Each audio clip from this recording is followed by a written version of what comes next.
ఓం శ్రీ మాత్రే నమః. ఇప్పుడు తెలియజేసే అంశము, మర్రి చెట్టుకి సీతాదేవి వరం అనేది ఇచ్చింది. ఆ వరం ఏమిటి అనంటే, మర్రి చెట్టుని జాగ్రత్తగా గమనిస్తే గనక మనము శాఖోపశాఖలుగా విస్తరించి ఉంటుంది. మర్రి చెట్టు ఊడలే విరివిగా అన్నమాట.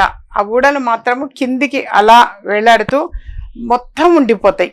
జనరల్గా అంతా కూడా ఉంటాయి. అలా శ్రీ వాల్మీకి రామాయణం ప్రకారము సీతాదేవి మర్రి చెట్టుకి వరం ఇచ్చినట్టుగా తెలుస్తుంది. ఎలాగైతే మర్రి చెట్టు శాఖోపశాఖలుగా విస్తరించి ఉంటుందో, అలాగే వట సావిత్రి వ్రతం రోజు మర్రి చెట్టుని పూజించినటువంటి వారి వంశం కూడా అలాగే విస్తరిస్తుంది అని చెప్పి సీతాదేవి వరం ఇచ్చిందట. వట సావిత్రి వ్రతం రోజు మర్రి చెట్టుని మనం తప్పనిసరిగా అందుకనే పూజించటము అనేది జరుగుతుంది.